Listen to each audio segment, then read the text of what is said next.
Welcome to The Culture Bar, a panel discussion podcast exploring, dissecting, and shedding light on important topics in the arts and music world which matter to you. Hello, I'm Henry Sudden, and today on The Culture Bar, we will be discussing LGBTQ+ awareness and representation in the arts for the first of our Under the Spotlight series. And in order to discuss this important topic, we are delighted to be joined by three wonderful panellists. First up, Mezzo-soprano Jamie Barton. Among many other accolades, Jamie has received the Richard Tucker Award and won the BBC Cardiff Singer of the World competition, where she was the second person in history to win both the main and song prizes. And of course, in 2019, Jamie lit up the last night of the Proms, as well as last year being named Personality of the Year at the BBC Music Magazine Awards. Next, we have Edwin Outwater, conductor, curator, producer, and all-round polymath. Edwin has worked with many of the world's finest ensembles and is music director of the San Francisco Conservatory of Music. He has collaborated with the likes of the celebrated drag artist Peaches Christ and the equally celebrated heavy metal band. You may have heard of them, Metallica. And last, but by no means least, Christina Scheppelmann. Christina is a German arts administrator and one of only two women heading up a major opera company in the United States. She is general director of Seattle Opera, and prior to that was artistic director of the Gran Teatro del Liceo in Barcelona. She has worked in Milan, San Francisco, and Washington, and was the first general director at the Royal Opera House in Muscat, Oman. What a panel! Welcome, everyone. Hello. Oh, welcome. Thank you. Hi Thank you there. all. Now, for the purpose of this podcast, we are going to use the language of LGBTQ+ or queer community. We recognise that there isn't necessarily a consensus on this, but we hope it is clear that our intentions are respectful. So turning to our panel, and as a starting point to act as a foundation for our discussion, it'll be great to know how you feel about these labels, for want of a better word. So would anyone like to kick us off? Jamie? Well, quite honestly, I know that there are a lot of opinions in terms of labels. I personally actually really like being able to claim some identity under the queer label. I didn't come out to the world or to myself, quite honestly, until 2014. It was a bit of a later in life understanding about myself. And before that, I would have absolutely considered myself a straight ally. The queer family, the queer community was absolutely a part of my life. But there was something very inclusive about finding a family to turn to when I was understanding this bit about myself. And so I proudly love the label of queer or bisexual or whatever, pansexual, whatever one may want to refer to me as. But I know that a lot of people can feel boxed in by it or pigeonholed by that. But for me personally, it's something that I identify with. It's something that I love. Yeah, that's just my personal take. Thank you. And that makes Christina. perfect sense, Jamie. I mean, I think that's to an extent also that's necessary and good that we do have those labels. Personally, I don't like to be labeled. Maybe I'm just a little stubborn, which is actually true. But I think the non-label gives me more freedom. I mean, I am who I am, like it or not. And that's not something I need to put a label on. That to some extent, labels also can then become also conventions. And then they defeat the purpose of this wide variety of labels. So it goes, I mean, obviously the arguments for both directions. Personally, I don't like a label so much. I like the free spirit. Yeah, I think for me, I'm actually kind of move into different labels at different parts of my life, you know, as identifying as gay or, you know, coming to understand what queerness is and how, you know, that can mean various things. So labels are part of who you are, perhaps, but not everything. And, you know, maybe if you're presenting a concert or trying to welcome people in, that might be something really to think about when you're an institution, which I'm sure we're going to get into. But I think it's a wonderful tent to be under, and I'm happy to be part of this family. And as Armistead Maupin said, he wrote his memoirs called Logical Family. I think for many queer people, you have a biological family with whom you may or may not be close to through this process. And then you also find what Armistead said, logical family, which is people, people who support you as a queer person, and you can identify with, maybe because you've shared a similar journey. Well, I think family, I mean, the biological family you have, your friends you choose, and that is the greater circle of family that I think applies. But especially also in the arts or in opera, you have such a wide spectrum of characters and people. And I believe that there is a sense of family just within the business also. I mean, we include everybody. We want all sorts of types and characters because that's what enriches our art form. That's what enriches what you put on stage, how you connect to the audience. If we were all cookie cutted as one way, I don't think we were as exciting as we are. Well, absolutely. And thank you for sharing your personal experiences. I would say, and do you agree, Christina, also in the arts administration as well as on stage, you need different types of people for different roles. If you're all cut in the same cloth, it would be quite prohibiting. It'll be boring. I mean, I love variety. I love people. There are always people that you don't like and you do like. I mean, you don't have to really go out and have dinner with absolutely everybody, but I love people. I have a curiosity for what I don't know, and that goes for places, for things, and for people. And that's incredibly enriching. And if you cut out based on some criteria that you don't want this or that, I think you're making your life, your horizon just poorer. I think that the variety we have, especially in the arts and in opera, is fabulous. From your stage crew to the singer and everything in between. I think it's fun. I mean, I find this so enriching and so interesting to deal with all sorts of characters, preferences, types of people. And that's what makes us interesting also artistically. I've got to agree. And I just wanted to say that especially coming from where I come from, the artistic people in my community were the misfits. We were kind of the outcasts in a way, So there is something unifying about being in an entire industry that is made up of a whole bunch of people who came from similar experiences. And just back to what Edwin was saying, Edwin, thank you so much for giving the original reference point of logical family. I've been using that term for years, thanks to Dan Savage, but I actually didn't know the original origin point. So thank you. I'm not sure if Armistead came up with it, but yeah, maybe. Who knows? It's a good quote and a good reference to say that was Armistead Maupin. So I think it'll work. Yeah, we'll stick with that. Thank you. Well, if I could just move on to maybe perhaps a more art-specific topic with disregards the role and responsibilities which arts institutions have to provide perhaps a greater variety and narrative. And perhaps we can discuss this more broadly, but specifically for the queer community. Christina, can I come to you first? Because I know that Seattle Opera recently published a racial equity and social impact plan. Was this a long-term initiative?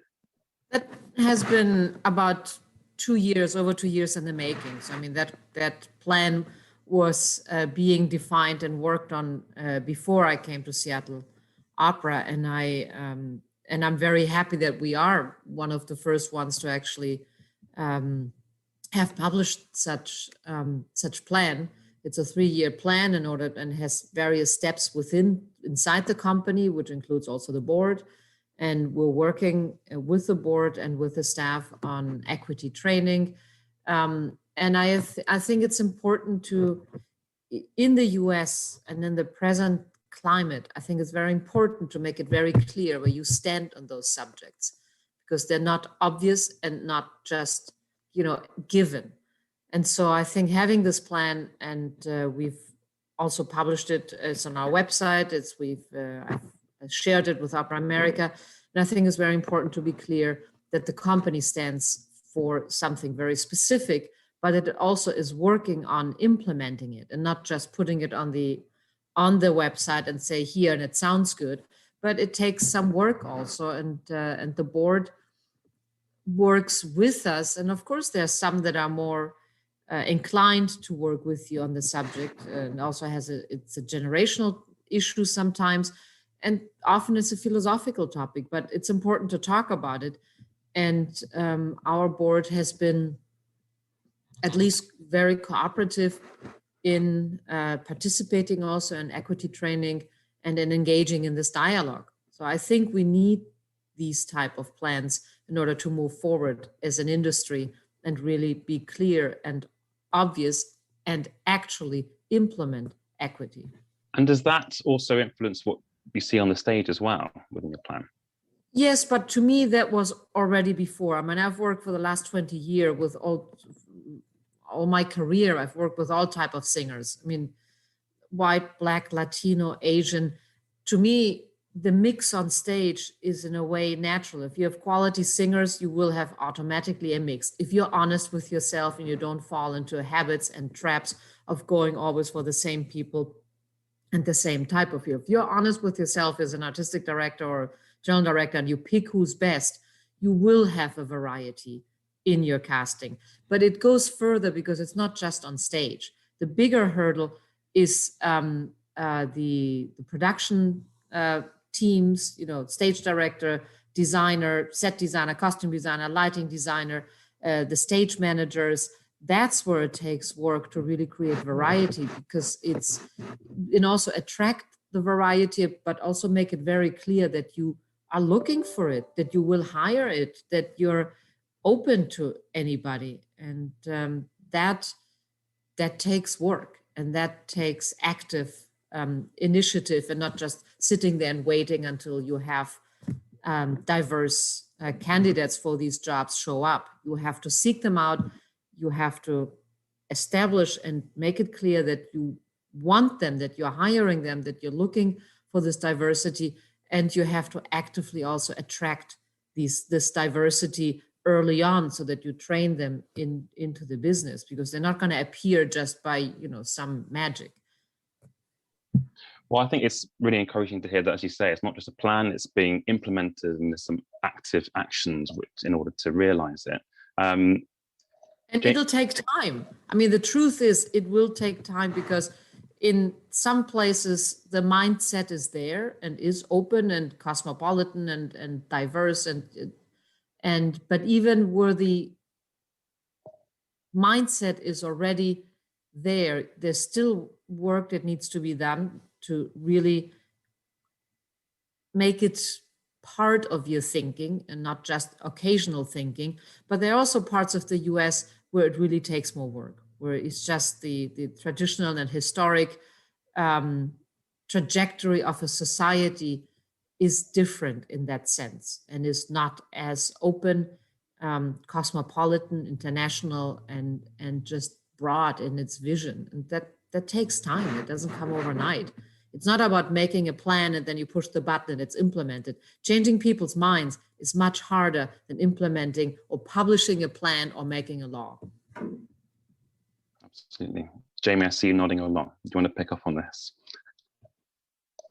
Well, Christina is already saying a lot of things that I've thought. And granted, I'm coming from the performer side of things, much less the administration side of things, but we have to become a part of what nurtures the future of administrators, people in the background, the costume designers, the directors, all of this.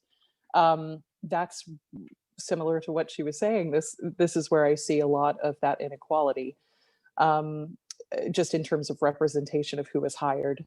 And yeah, I think I was nodding so furiously because of the nurturing of these people, opening our industry up and welcoming people in and attracting people from all walks of life, is such it's a monumental task, but it's 1000% worth it, and we've got to do it, so So much in agreement. Very, very that. I wonder if, Jamie, specifically, you could tell us more. I know you're a volunteer for Turn the Spotlight, because I think it's great to also hear about institutions or movements which are doing this well. So am I right in thinking it aims for a more equitable future in the arts? And yeah, it would be great to know more about your role with that. Yeah. So I'm a mentor with this group called Turn the Spotlight, that is a micro mentoring group. The entire focus of it is to identify and nurture and kind of help the rise of these genius people at earlier ages into the arts. I've mentored one mezzo. I'm actually mentoring another mezzo who is this brilliant producer. Both of them are women of color. This entire group actually very much targets women of color and other marginalized communities to help hopefully create more equity within the business.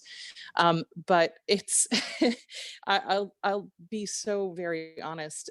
I am the one, and I think any of the mentors that work with this group would say that we're the ones who get the greatest benefit, because we get to know these people who are so inspiring, that have such incredible ideas. And at this point, especially with this wonderful woman that I'm mentoring now, Morgan Middleton, I'm honestly just sitting back and trying to make connections and, trying to get her in conversation with people who know about what she's trying to pursue in what she's doing. And so it's sometimes I feel very much like I have no idea what to do. I have no idea. I don't have experience in how to raise money to produce a piece of art. That's just something that I don't have the lived experience for. But you know what? I know at least 5 people who do, and I can get her in conversation with those. And so that's really what we do. But if you go on the website and take a look at who's been on the list, it's just incredible. I mean, literally top down, it's just a really inspiring organization to work with. And it's been a real pleasure point in the last couple of years for me to be able to do something like this. Well, that's wonderful to hear, and thank you for sharing those experiences. Edwin, I know we've spoken in the past about other arts institutions more generally and their civic responsibility, and also how that influences what appears on the stage. It'd be great to get your thoughts on that. Yeah, I mean, I'm hearing from my friends here about equity, about who's on stage, and also I'm sure we think about who's in the audience. And orchestras are a little different than opera, I think, to say the least, because I think you can take these kind of older works and put a spin on it through directing or updating or revisioning, kind of like you do in drama. In orchestra, it's a little harder to do that without it seeming gimmicky to a certain extent. And with the Beethoven Symphony, for instance, you could have everyone wearing colorful clothes or something. It just doesn't work the same way that it does with opera. So, I mean, the way I've gotten my head around this idea is that orchestras specifically can be 2 things. The way I think about it is, yes, we are the guardians of this 1400-year-old tradition of art music that's been written for these large groups of people and by keeping and performing a Beethoven Symphony again to a large audience, we're doing something really important by keeping this music alive and in contact with people, and in fact teaching people how to play it over generations. And also just by repetition of these great masterpieces, just the refinement and the kind of interpretive kind of standards to which we have to rise are incredibly high. So that in itself is valuable, I think. But then the other way I think of it is orchestras are 2 things at once. We are this guardian of this tradition, but we are also a civic institution. We're a stage of a large collective group of musicians who represent a city in the way that a sports team might, or something like that.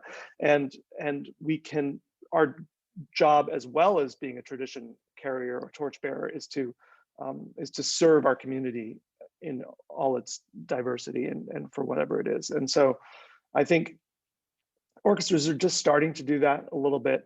My work at the San Francisco Symphony particularly was about creating space for various people who don't normally come in the halls or don't gather in the halls as, for instance, queer people. And so it's fun and amazing to see that work.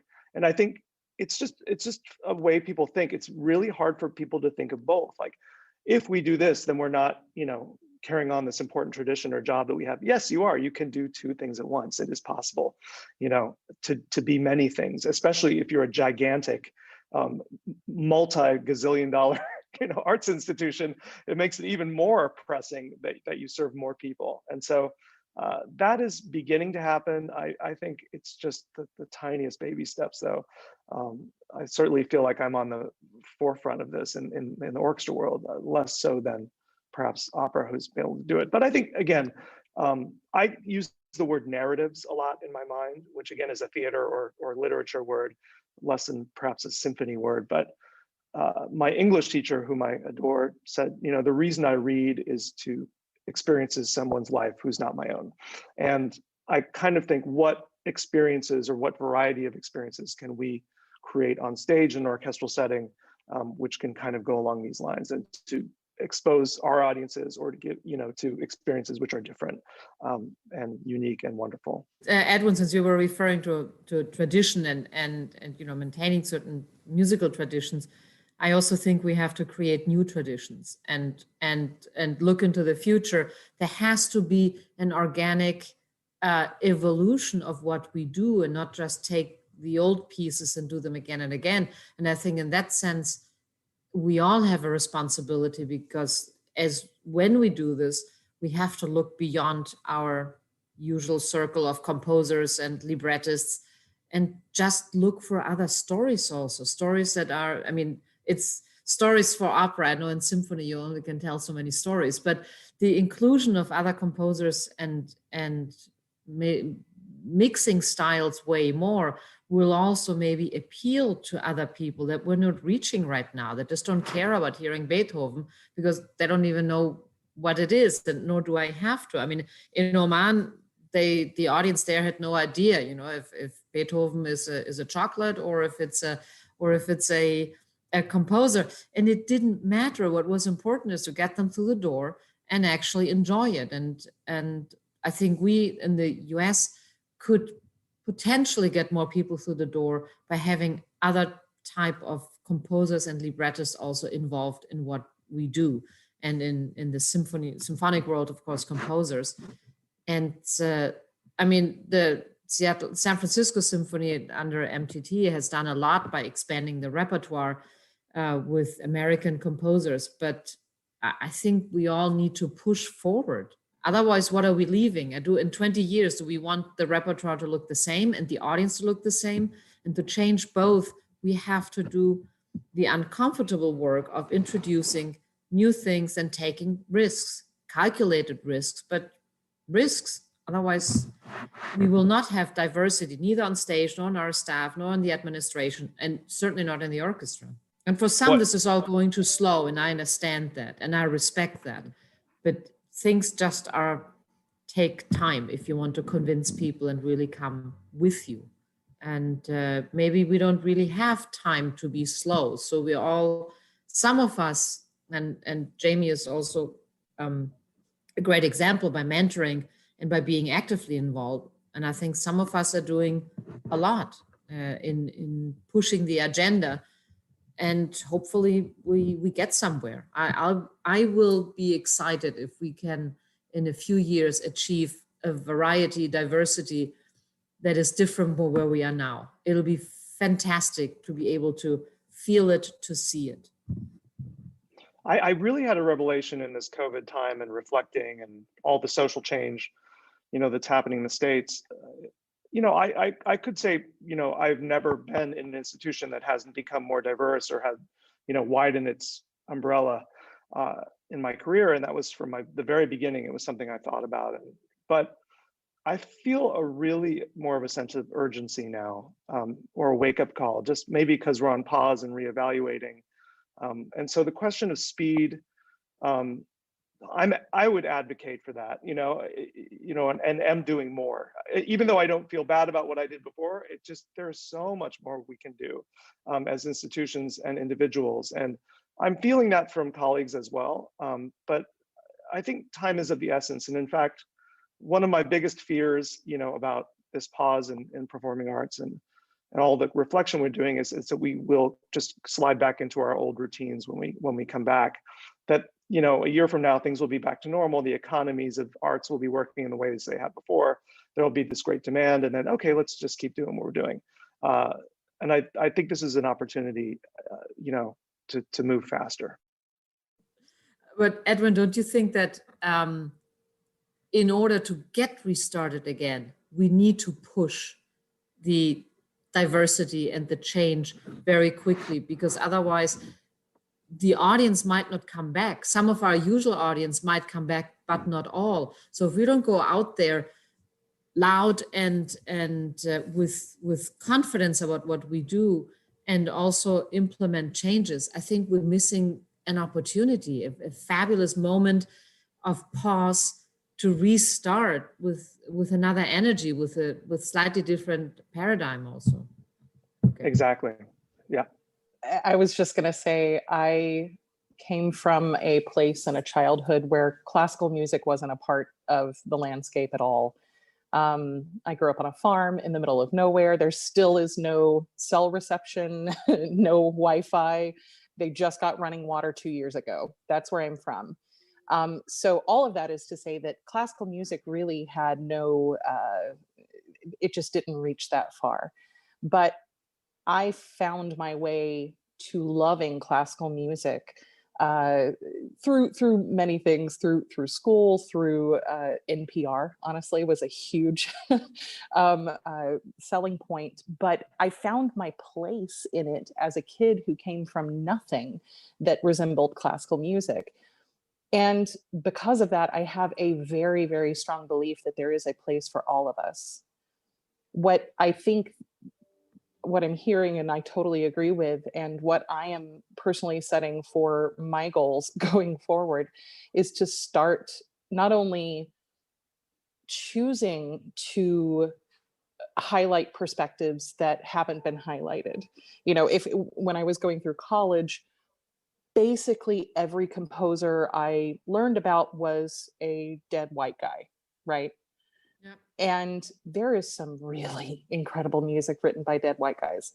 But there are so many perspectives that can be given voice. And we are in the time right now, and we have been in the time for so long, where there are composers from so many different perspectives that just haven't been given the leg up. And I do think that we are in the time right now where arts institutions are really starting to, the ones that I want to work with are the ones who are really starting to make that a part of their mission.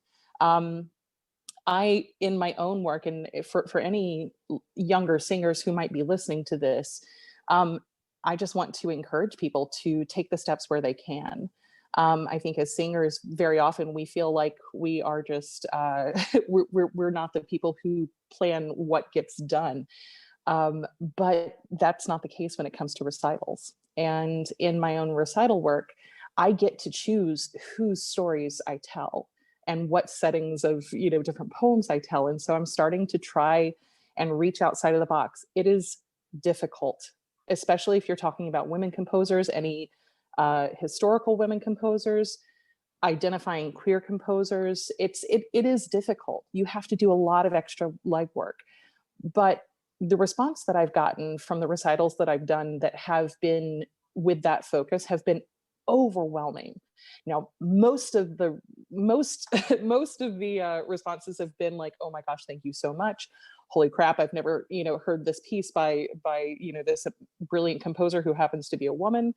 Some of the responses have been very, I literally had one audience member write on social media that I needed to get my bigoted butt out of their town. But, I look at situations like that and I go, you know what, then my message is coming through.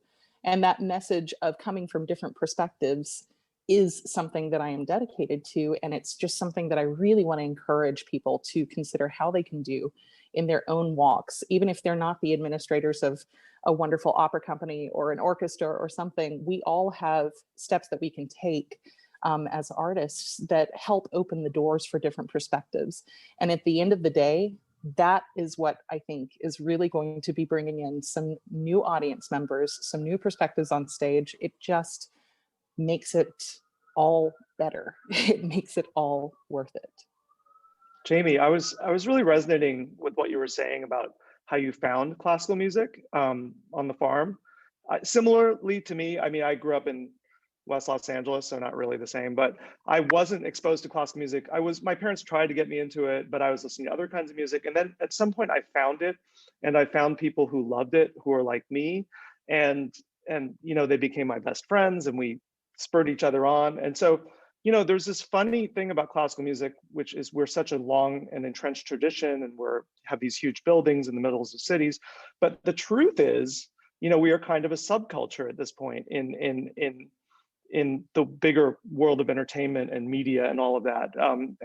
And so it is kind of like you find your logical classical family, you know, going back to the beginning, that and for me, working with young musicians at the SF Conservatory, New World, you know, various places over the years, you know, these kids kind of find each other in this world, which is very special and not like everything else.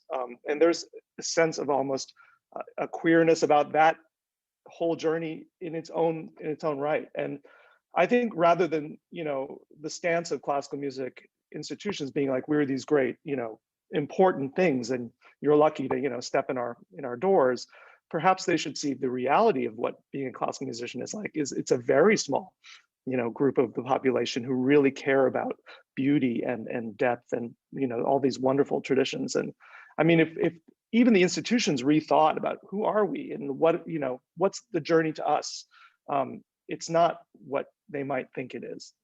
We're still kind of in our own illusion of what we thought we were, you know, maybe in the 1930s or 40s, or, you know, when, you know, the voices of Firestone and all these kind of things were on TV all the time, and Bernstein Young People's concerts. It's getting more into a subculture experience, and maybe that's an advantage. Edwin, I think you just coined a phrase that I think I'm going to identify with for the rest of my life, which is classical queer. Like, I love that. That's fantastic. We are a bit of a subculture, but this is also the fun. I mean, one of my best friends, we met at the opera when we were 16, and we're fanatically going 3, 4, 5 times a week to the opera, and kept meeting there. And he is still one of my best friends. I'm not going to say how many years later, but anyway, and it does create this community, and we are a little subculture, creates our family, our fan group. But I think what you were saying, Edwin, also about, you know, the big institution and rethinking who we are, starts also with those of us who run those institutions. I mean, a little humble attitude wouldn't hurt, because we're not soccer. I mean, soccer here in this country is, you know, we're not football, we're not baseball. We're not this automatic, huge, big attraction for the masses. So I think we need to be occasionally a little, or maybe all the time, a little humble and really reflect who we are. I believe we all think that we're giving a lot to the community, that music is, to me, essential to the community, to the human being. But that doesn't mean that we are irreplaceable. Doesn't mean we can act with an arrogance as if we are, you know, God's gift to the world.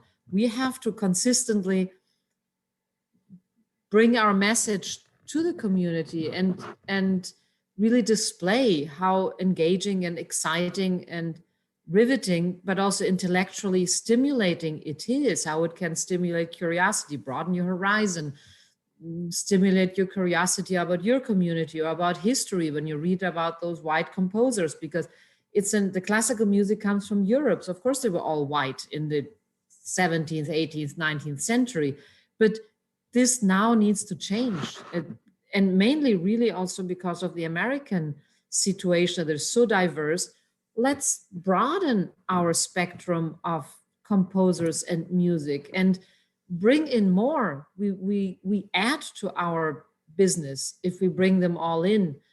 And this is the chance. I mean, the 20th century could have done more, but we're in the 21st century now, and we need to really take this as a great opportunity and not as an obligation or a work only. I mean, it will be work, but it's an opportunity that is enriching to all of us and to those who so far have not come to this great world of opera and classical music. And you don't have to be an exclusive. I love rock, I like pop, I like jazz, but come on in and add to your repertoire as an audience and listen to us and find yourself also. And if we want the audience to find themselves, then we have to do the work and bring in more people and really bring the diversity into all levels of our institutions.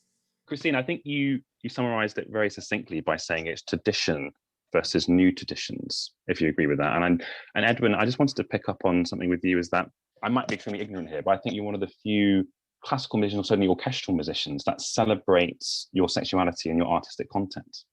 And could you just talk a little bit more about that, with that tradition versus new tradition, what maybe challenges you've come across in terms of diversity around the audience as well as on stage, how audiences versus institutions have reacted to that? Just what's to unpack there? Yeah, I mean, that's been one of my little pet projects is Holiday Gaiety. I was asked by the San Francisco Symphony actually to create a gay holiday show, which was so fun. And we do it every year. And it's basically the idea from the symphonies. Well, they're like, all of these concerts in the holidays are kind of bring your kids and do all this. Well, what if you're like, a gay adult who wants to go out and have cocktails and have a holiday party? So it was pretty fun. And we kind of modeled it with comedy. I am kind of a co-host with the SF drag legend called Peaches Christ. We kind of write a script, and it's kind of like an Andy Williams or Judy Garland variety show. Is that we have a living room set, and people ring the doorbell and come in, everyone from Jane Lynch to Cheyenne Jackson to whoever, and it's full of jokes, and it's been an interesting journey. I think the biggest challenge is not the show. The show really works, and we're always seeing how far we can go. One of my colleagues at the symphony wanted our show to be edgier next year, and I said, "Do you really? Okay, we're happy to." But I think the biggest challenge we've had with that show is marketing. Actually, even though we've been on buses and on street lights and things like that, then the symphony has definitely invested in it.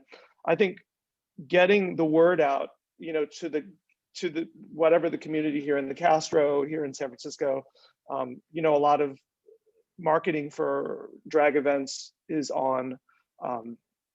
like flyers on a telephone pole, and the symphony just is so used to this kind of high level marketing that getting down on the streets is, as far as time and resources and strategy, is not something they're used to doing.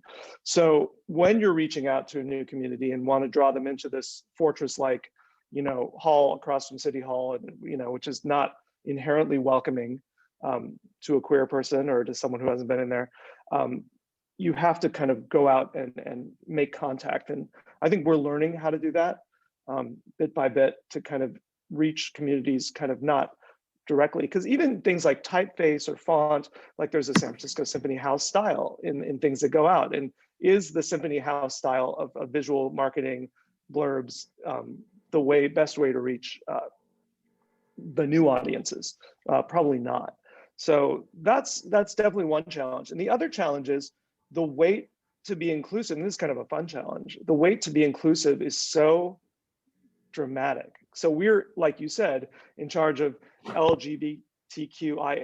We have one night a year, and so like to get lesbian representation, to get trans representation, to get into 1.5 hour comedy concert it's an overwhelming kind of responsibility in a certain sense, because we could easily go the RuPaul drag show kind of popular culture intersection right now, but there are a lot of people we want to welcome into this zone. And I wish we could have 5 concerts.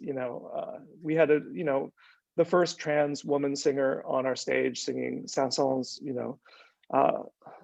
And it was a huge moment. It was a relatively serious moment in a rather silly show, but those things are really important to us. And I would say they're immense challenges. And, you know, we always end our programming of these concerts leaving someone out or feeling we didn't do justice, you know, to every single thing. Of course, that's impossible, but we do okay. But those are, you know, there's so many people left to include in orchestral music that we haven't brought in yet. It's like, it's just the tip of the iceberg. Does anyone else resonate with those experiences at all? I was going to say, I don't know if I resonate with those experiences, but I did want to volunteer as tribute if you need a bisexual singer for that, because I love Peaches Christ, and that sounds like such a fun evening at the symphony. I would buy half the tickets. Yeah. Well, all right, you're next year. We got you. We had Pat Rissette and Beth Clayton on stage last year. So the opera stars are kind of making their way into our little party every holidays. And there are many in the opera world. And if you have a queer opera gala, I'm very happy to help plan. I mean, San Francisco is the right place to do it or to start something. I mean, I lived 7 years in San Francisco, and if that's not the place to do that type of gala, to start the type of gala, there is no good place to start. It sounds fabulous. And as we're going around, I mean, you know, we're trying to bring it on the road in cities like Melbourne or places in Europe and other cities in the US. So there's actually, and I think a lot of it is, I think the Drag Race and RuPaul is a huge part of it. Like there's this huge queer presence in media that there wasn't until 10 years ago or so. That's ramped things up and made it more understandable. And also in the movies and lots of different things, it's an opportunity for sure that we can bring to other places besides, of course, San Francisco, obviously San Francisco, right. Awesome. Well, I look forward to seeing it in London sometime soon then, hopefully. You guys have all mentioned a lot about repertoire. And so I just wanted to pick up on that towards the end of this. So particularly when you look at, we talked about the Dead White Guys, the historical context of the musicological context of some of these composers, whether that's something which is important to highlight. So for example, in the fine arts, the likes of from Da Vinci to Hockney, it's quite well celebrated. And with Da Vinci in particular, his presumed homosexuality is mentioned about how it influences art. But there's not, unless there's my misunderstanding, not been done so much with composers from the classical music, unless I'm wrong. But I'd be interested to get your insights on that, as well as the ideas of commissioning more queer composers as well. Tchaikovsky as an example, who had to hide his homosexuality all his life and his failed relationship with a woman, his mentor who never met because they were not supposed to meet, and that was part of the deal. And I mean, there are strange, I'd say, suppression or just not being as open about it like some painters have been over the course of history. But on the other hand, there are many gay composers, and it was also known, just talked about in a different way than among the Renaissance painters up to the modern painters. But there are plenty of examples and wonderful examples, obviously. I would also just add in popular culture, the likes of Freddie Mercury, George Michael, Elton John, their sexuality is celebrated and within their art form, but perhaps is it not so much in classical music? I don't know. I mean, yes and no. Benjamin Britten is a great example of an out queer composer who has a queer sensibility, I would say, to a lot of his work, among other sensibilities. And then there are other composers like Copland, who, if you know Copland's music, you can, maybe understand what he was all about. But I think, I was telling you earlier, Henry, when Ronald Reagan used his music in his Morning in America ad, I wonder if he knew, that Copland was a, gay Jewish socialist from Brooklyn. It probably not. And Copland was essentially out, and people knew what he was all about. And then there are composers, who have that idea of expressing themselves in their music, like Britten, I think, did really quite amazingly and ahead of his time. And for instance, composer, we were just doing a Julius Eastman project at San Francisco Conservatory, and his agenda as a composer to a certain extent, was what we might say queering the space. And he would even take, confront other, gay out composers like John Cage and make them feel uncomfortable by making, a John Cage songbook performance more overtly sexual than Cage himself wanted or thought it could be. So there's all sorts of play, I think, with other composers, but I think, ideally, to Christina's point earlier, is we want all these narratives and spaces and varieties of experience, like, on the stage singers, production managers, but we also want to create an environment in which a composer can feel free to be themselves and to express whatever they want to express, especially if it's, some sort of narrative that's not a narrative that's been kind of privileged over a long amount of time. I was going to say, the last time I was in college was in 2007. So I don't quite know what the curriculum is these days up in 2021. That being said, the vast majority of queer history that I learned in my own art form came after college. None of this was put into the music history lessons that I went through. And so I hope that's changing. I really hope that's changing. I'm hoping that we begin to get a broader sense of not only who the composers that we study in school are, but the other composers that were around them. How Clara Schumann influenced Robert Schumann, how the queer history that we're talking about right here. I hope that there's more access to that information, because I think that music is better performed with an idea of who the people were that were writing that stuff. When I figured out, that there was a clear line of queer, in the 20th, well, specifically like 20th century classical music, I started to feel a little more in touch with the music that I was singing.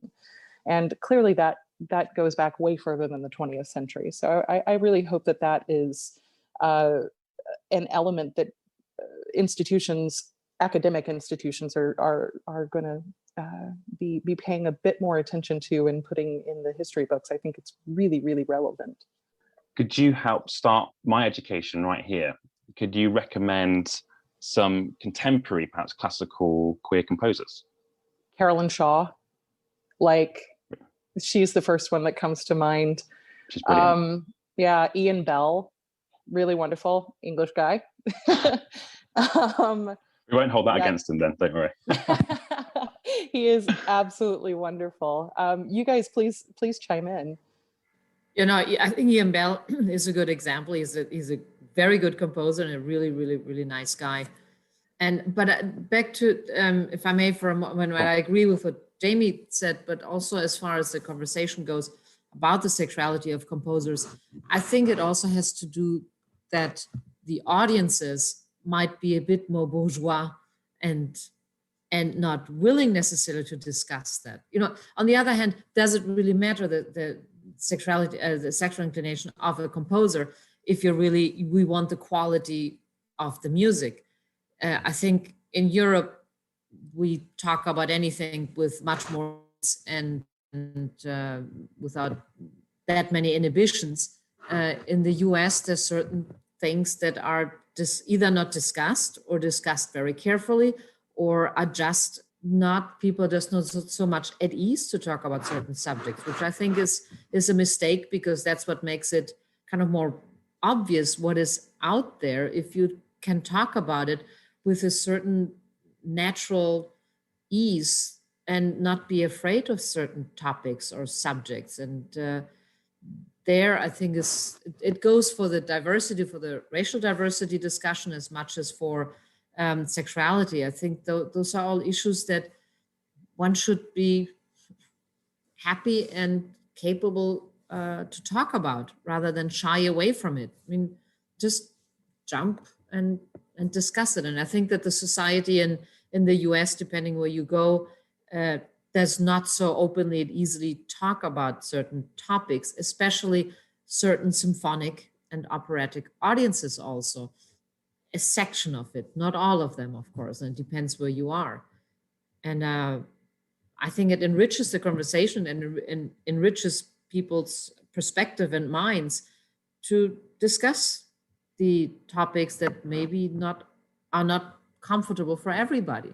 We'll just talk about it, bring it up, be aware of it, enrich your horizon and see that the world is much more varied than yours alone.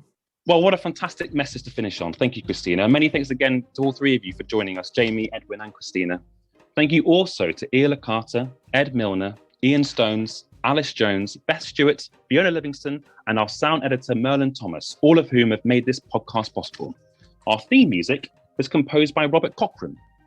We hope you've enjoyed this podcast. If you haven't done so already, be sure to check out all the other episodes from the Culture Bar, with topics ranging from the future of music technology to asking, how can sacred music be relevant in a secular society? We've had guests from the BBC to the British Museum, from former pro football referees to members of the UK Parliament. And to get all that and more, please subscribe. See you next time.